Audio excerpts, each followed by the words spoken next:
Just like fucking butt. Okay, we're going to add in Stewart Gilray. Andy, you taking the lead in this, you big bastard.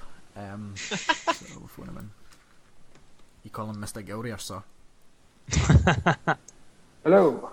Hello! Welcome to the show, Mr. Stewart Gilray from Just Add Water. How you doing? Not so bad, sir. Yourself? Oh, not too bad, not too bad. So, just to kick off the interview here, Andy, why did you get very, very Scottish? Why did that happen? I thought he was going to do a I'm very groove. Scottish. I thought he was going to go, hello, everybody. Well, do you know the funny thing, actually, guys? I was looking at all the names and thinking, Alistair Kennedy, Andy Arthur, Fraser Graham. They're all Scottish! Hurrah! Yeah, as an Aberdonian myself, Yes. I'm happy about this. Oh, that's excellent. Yeah, we're the only on All Games Radio, I believe. Hey, we're taking over. Yeah, we've been here for a wee while, and All Games mostly love us, but yeah, we've got that Scottish side too. So Andy, please tone down your fake Scottish accent and continue. I don't know what you're talking about, man. Oh, Jesus, that's bad. Yeah. Excellent. Okay, doke. So Stuart, tell us a bit about Just Add Water, what you guys do, and what you guys have done, and what you're working on. Right, well, so for those that don't know, we've been around since October 97? Jesus, 2007. Not that old, although I am. Been around as Just Add Water since October 2007. I started the company up with the intention of kind of trying to do the movie industry production house idea of you hiring different people to do different jobs for you on a per project basis. But it became clear after about a year that wasn't really practical back in 2007. So we ended up hiring a couple of people, not really full-time staff, but over a couple, had them on the books for a year or so. In that time, we did a couple of Wii games, a PS2 game, a couple of DS games, which we will not ever take credit to publicly because they're. I won't say they're awful, but we're doing subcontracting for somebody else, and that would be unfair for legal reasons. Then we did a game called Gravity Crash for PS3 for Sony, out their ex-dev division in Liverpool, and that's a PSP version as well. That was released in November 2009. Meanwhile, that year at GDC back in March 2009, I met Lorne Lanning, creative director of Oddworld, through a mutual friend. And Lorne, I'll say was one of my gaming industry heroes at some point because I used to play Abe's Oddysee back in 97, 98 and Exodus as well. And then I've been bugging a mutual friend of Lorne and mine for years to say you should go back and do 2.5D games or 2D games. And he said, Lorne doesn't want to do games anymore. He's bored of games. Okay, whatever.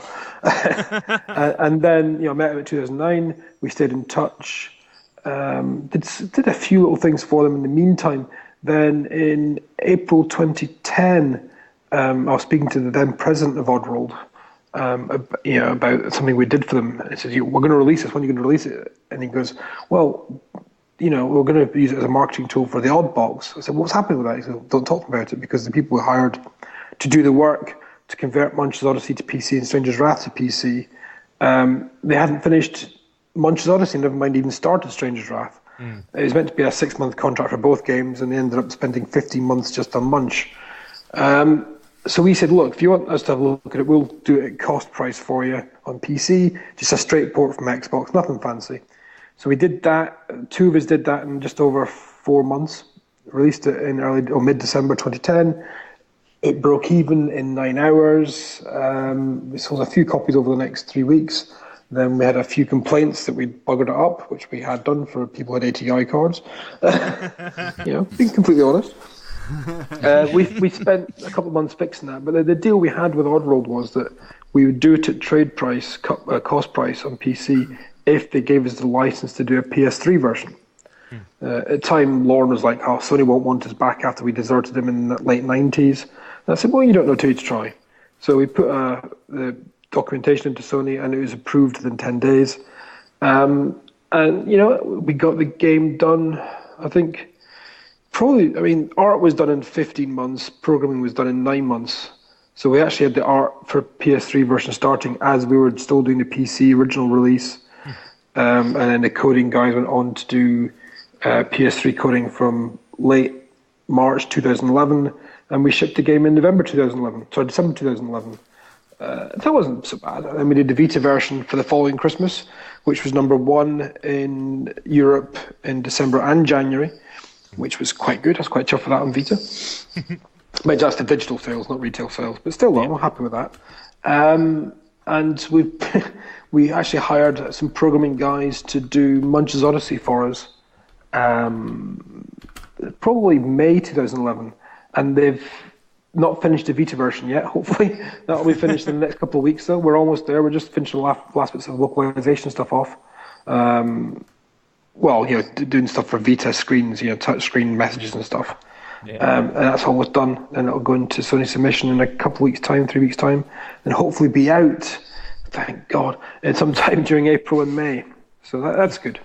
Awesome. Can I ask? Munch's Oddysee is one that I never really played too much. Right. I know it's on PS3. Is there any plans to bring that one to Vita by yourselves? Or that's what I'm talking about. That's coming to Vita. Yeah. Oh, sorry. Yeah. So that's coming to Vita within the next 8 weeks ish. But we're also, as the main team finished Stranger's Wrath off, we started working on the remake of Abe's Oddysee, which we managed to call Oddworld New and Tasty, which was, if anyone's played the original game will know, there's a poster right at the start of the game saying that the Medarkins are new and tasty. So that's where the name came from. We got some fans to name that, which was kind of cool. So that, again, we're only a few weeks away from finishing that off. I look at the builds every day, and I'm staggered at how good it's looking now. We're starting to really dial in the visual effects, dial in the controls, responsiveness and stuff, the camera stuff, and to say we're only 14 developers in the office with total number of staff of 17, and with a couple of few people we've contracted out. I mean, literally 3 people I think we contracted to say we've done this in 16, 17 months. I think when people actually see gameplay footage in a not too distant future, and when the game's out within a couple of months or so, I think people are just going to go, holy crap. Because you wouldn't think it looks AAA, to be honest about it. It looks kind of like a AAA title. And here's us, only 14 strong with 4 environment artists and 3 other artists. It's like, and how did you do that? God knows. You've only got 16 in your studio, as far as I could research. Yeah. Does it ever become a overnight stay sometimes when it comes to games like this? And what time's it now? It's 9:15 at night, and I'm still at the office. I was here till 10:30 last night. I was here till 10 o'clock the night before. I think the last handful of weeks we're working on this will be a lot of 10 o'clocks at least, and weekends as well, possibly. We don't believe in making people work around the clock. We don't believe in people working 7 days a week, so we tend to take Sundays off but work the other days. So yeah. Somebody's working hard there in the background. Somebody got out for a fag break actually. That was our QA guy, the QA lead. Martin, you just offer a slice ciggy while he waits for a new build, probably. Yes. So it's quite close to release then. The remake. Regarding the unfinished quintology, is there any news that you've been given that you may be the ones that get to finish this for Oddworld? Who knows? What we've done with the previous projects and agreements on all the games we've done, so Munch and Stranger, now New and Tasty, is that aside from Munch, the original budget for PC Stranger was 5 figures. The budget for Stranger's PS3, Vita, and PC combined was all less than $500,000. The budget for this is, in actual terms of manpower cost and the cost we've spent, it's around about $2 million. And when you think about it, we've used a lot of the original game design. So if you kind of work back and use a bit of the original project from 1994 through to 97 when they released it, you could probably say there's maybe $6 million worth of content in this game through design and concept art and all that kind of stuff. So, if this does well, we make money on it, then that money will go back into doing something next. You know, the idea with these projects and these agreements is that each new project is a slightly higher risk for all of us, but we're not like betting our mortgages or a house or anything like that, you know, but it's still enough to go, right, we've got X in the bank, let's spend X to make Y.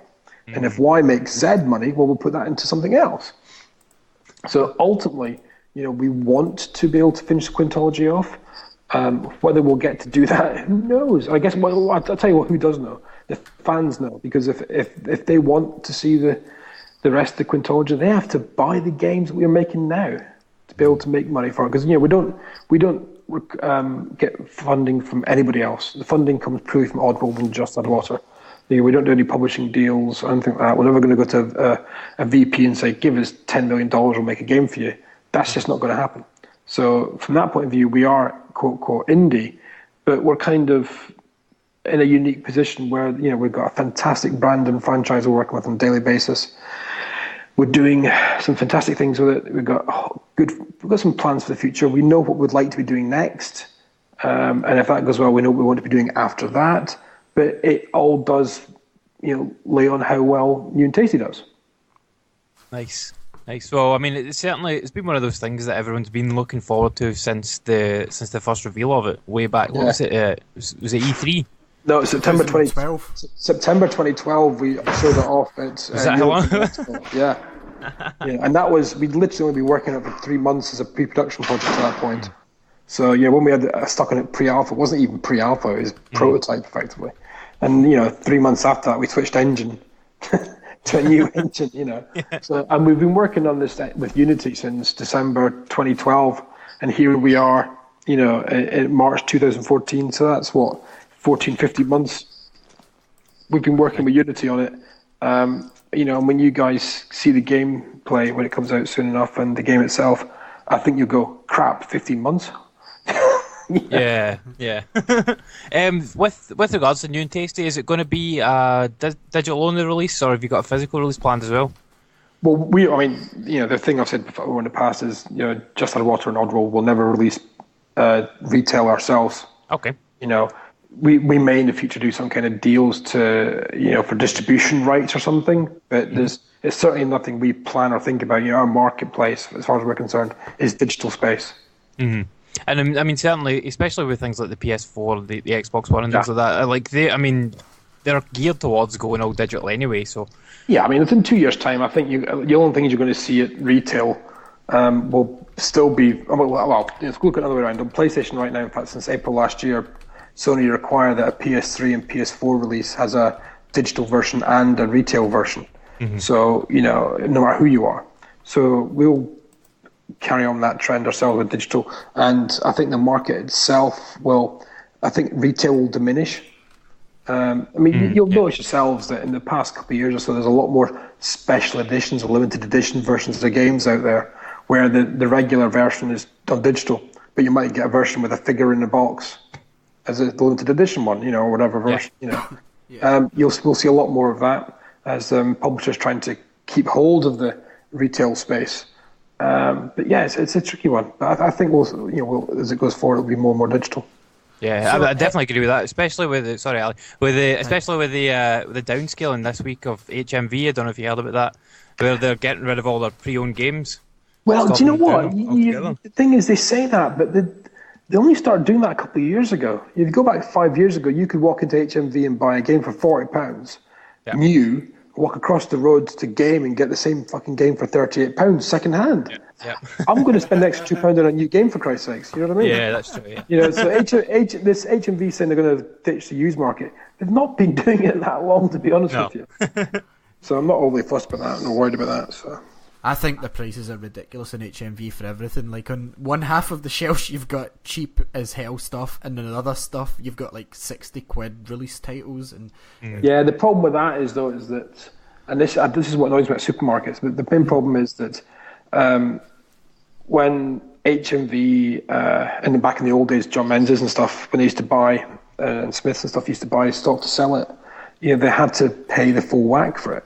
Whereas supermarkets, they tend to bring imports in through Jersey and Luxembourg and stuff, and they can also make a massive loss on games for the first 2 weeks. So if you go into Sainsbury's, you might see a game which retails at £50 down at £27 for the first 2 weeks, like FIFA did last year, Yeah. And then after they'll put it back up again. The reason they do that is to get people in the door, so they do the rest of their shopping at the same time. And that's where we get flack all the time. Well, digital's killing the high street. Well, frankly, supermarkets are killing the high street.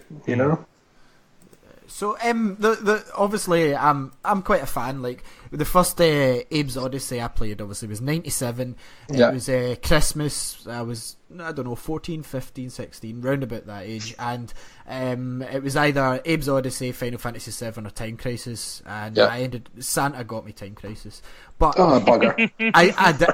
I did manage to swap Time Crisis for Abe's Oddysee, and gold star. And when I got this game. It was the sort of humour that you'd seen because South Park had recently arrived and things like that, and the complexity of the platforming was something you hadn't really seen.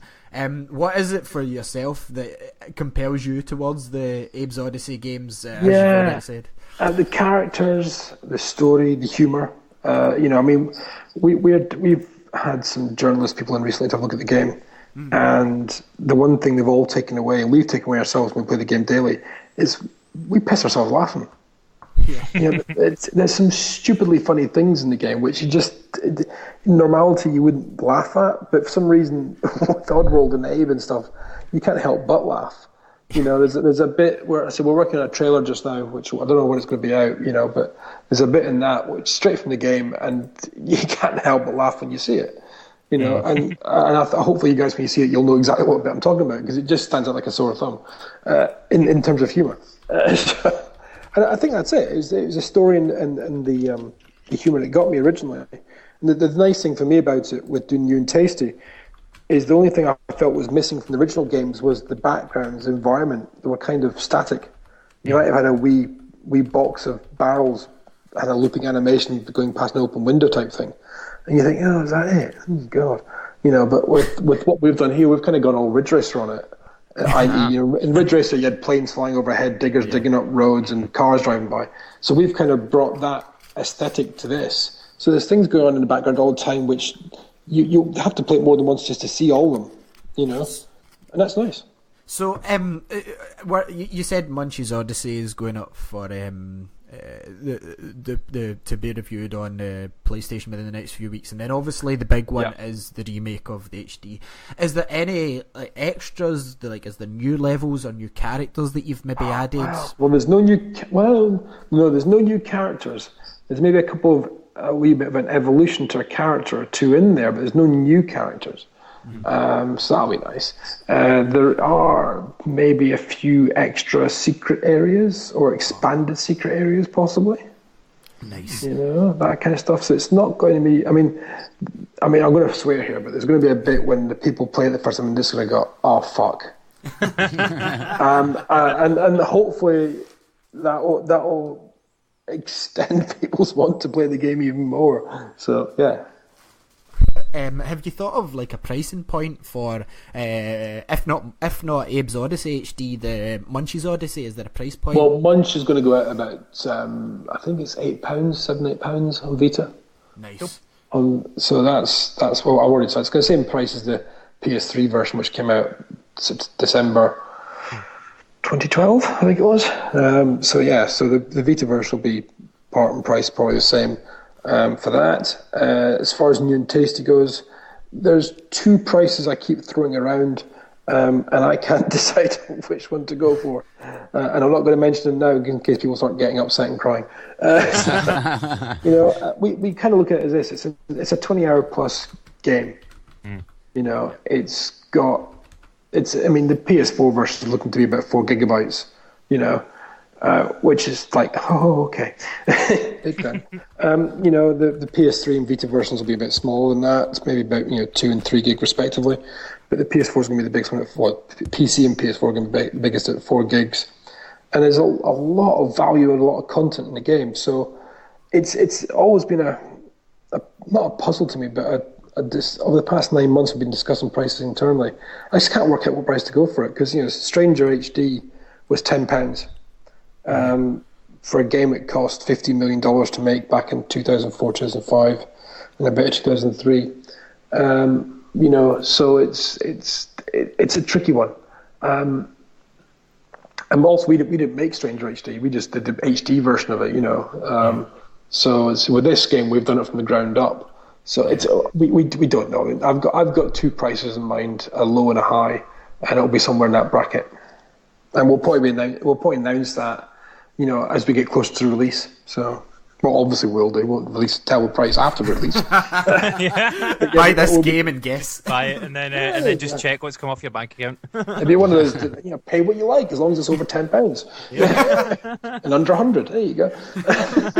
No, but I've got a price now in mind for it, and we'd actually agreed on the pricing about 2 months ago, but I'm now going, I'm not sure, so we'll see. So what was it like? What was it like revisiting such an iconic game? You've just said there that you had to build the game from the ground up. Yeah. And obviously, I'm assuming that the majority of people working on the game would have had some nostalgic sort of memories of Abe's Oddysee. Like, was there any specific attachment that you had to the original game that when you managed to get the chance to build it from the ground up, you thought this is brilliant? Was there areas that you felt that you could have improved upon the original and also expanded on? That you felt that you had the opportunity to do it. Like I was saying, the thing to me was bringing the environments to life, because it's the only thing in the original game which didn't have any life in it. Characters did, the story did, and all that sort of stuff, but the environments didn't do. So this time we've kind of, our 4 environment artists they've gone crazy on it, and you can tell. The lucky thing we've had is I think all but maybe 4 of our staff were Oddworld fans in the first place. And that helps massively, because it means they don't want to disrespect the game, so they've done the best they could do and they can do, and that shines through massively. Lorne Lanning himself has been helping to art direct the game, as he did with the original games, and he's been teaching the environment guys so much silly little things to help them out. Which I look at the game now and I look at the game a month ago, and even though not much has happened really, it's massively different due to little tricks and cheats and things with lighting and things like that. The whole thing just comes to life even more so. And did you feel a sense of pressure on the fact that you were remaking such an iconic game? And how did you guys handle that pressure? Did you just... or have you managed to? Ask me that the month it comes out. For all I know, everyone can go, oh shit, it's too polished. Oh my god, But I don't know. I mean, the guys themselves, it's pride. I've always liked to think that the people I've hired over the years, I've been in business since the late 80s, for Christ's sakes. So the people I've hired over the years, I like to think that they take pride in the job they do. I've only ever had to make 2 people redundant or fire them in how many years? Well, hiring since 95. So it's in almost 20 years, 21 years almost. It's that's all right. No, 19 years. God, I can't even count. I'm too tired. So in that space of time, it's to fire 2 people in 19 years isn't bad. So I think I've hired the right people. And that, so far, fuzz internally shines through. So the pressure is only on ourselves, really. But we're kind of confident when Lauren comes into the office and just says, I know this is going to be great. You think, yeah, okay, that works. That works. We like that. So is Lauren been pretty hands-on with it, or has he just been leaving you guys to it? I know I think he's doing the voices, isn't he? Yeah, he's done the voices again, and he's done some art direction on it. He's in the office right now behind me, as it happens. Oh, hey, Lauren. He's been here. When did he get here? He got here 2 and a bit weeks ago. And he goes back to the States Thursday. And, he might come out for another week or 2 in April just to literally wrap up stuff before we go to final QA. So, and he's been out, when did he last? He was out in October last year for 2-3 weeks. And he was out a year before that as well. So, if you added it up, he's probably had maybe 2 months, 2.5 months hands-on in the office. And the rest of the time it's helping the art guys out via Skype and stuff like that. Yeah. Nice. So, I believe it's kind of a spring 2014 release date. I know you're not quite ready to reveal the official release date just yet. But what I was going to ask about are all the platforms going to release roughly at the same sort of time? We're releasing the PlayStation ones at the same time. So PS3, PS4, and Vita all at the same time. Then we'll do maybe 30 days plus for PC and Mac, Linux, and Wii U. Wii U. Right. It's probably the first Wii U Coming game to come out this year. 2015.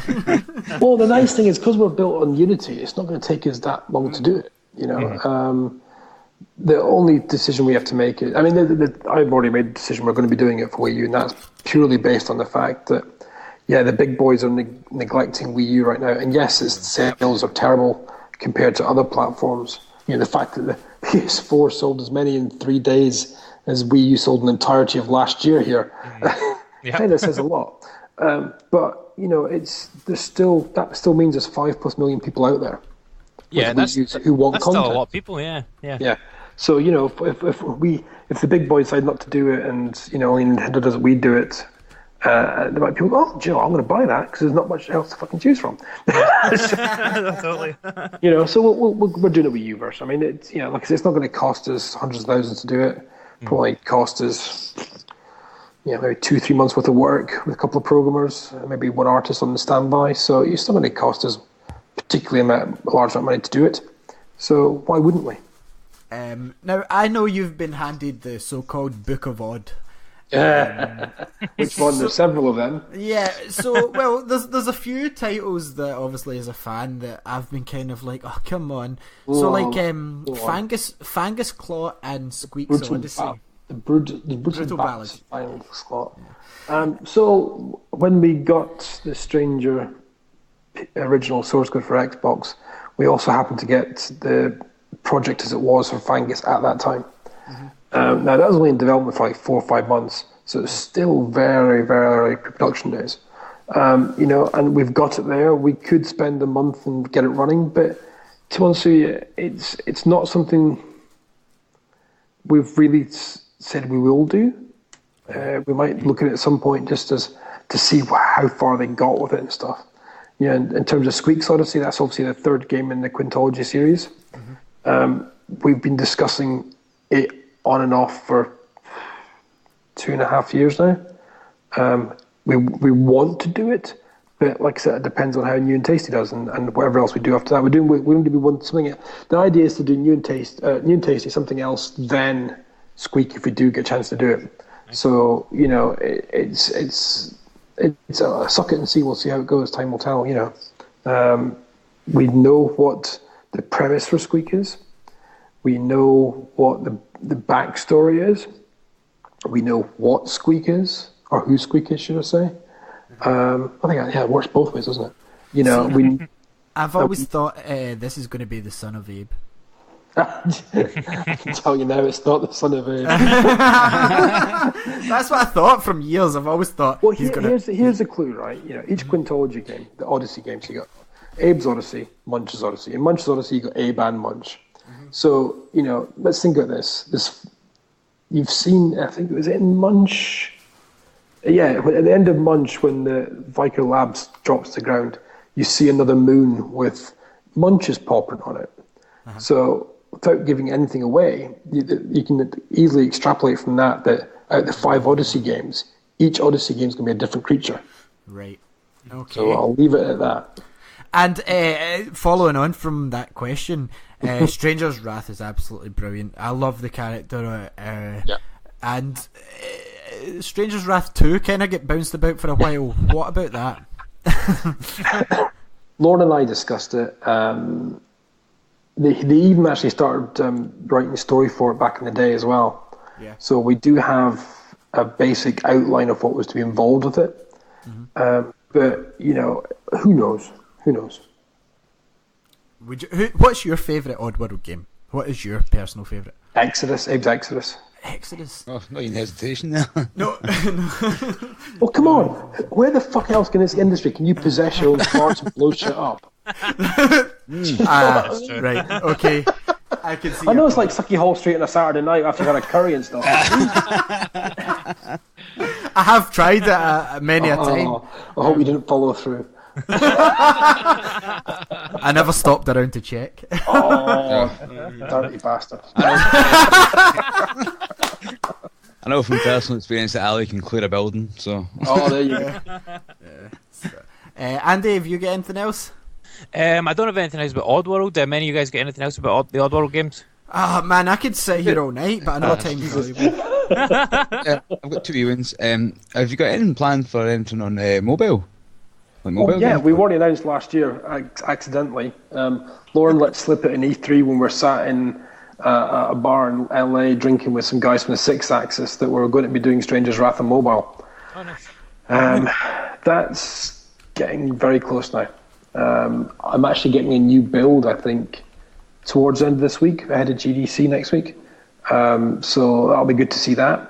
It's been developed well, not developed for us. There's some guys in Canada called Square One who did Bard's Tale on mobile. They're doing Stranger.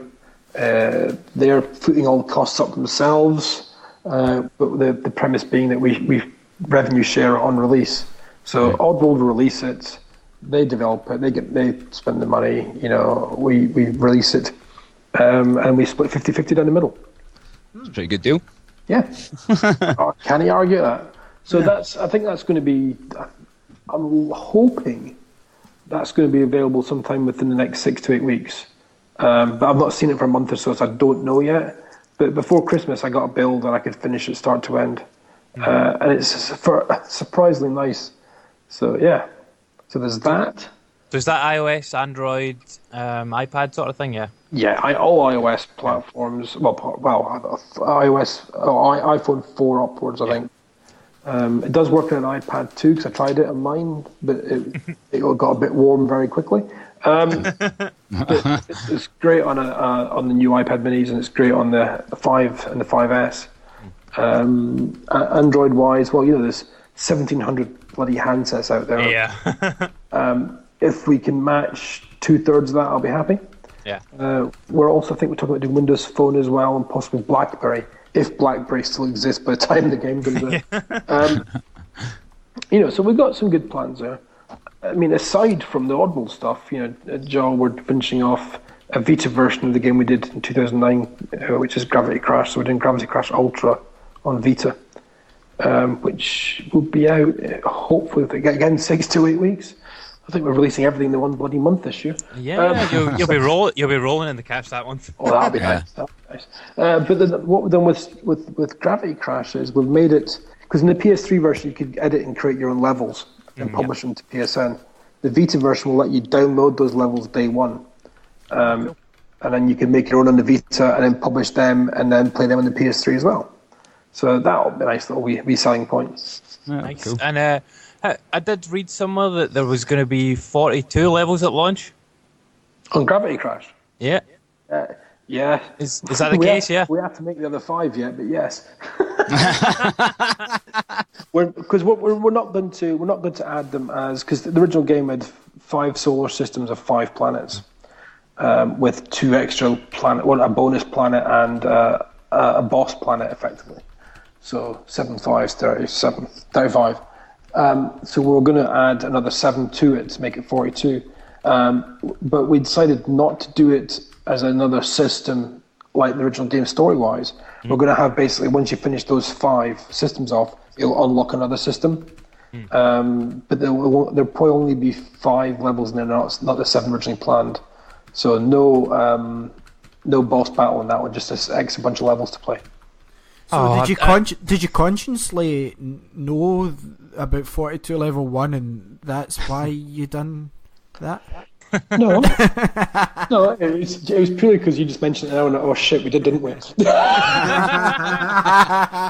No, we've been working on some levels for a while. We actually there's a guy who entered a competition back in 2010 to win a PSP Go with Gravity Crash, and he did some levels for the competition entries. We're going to put one of his in the game.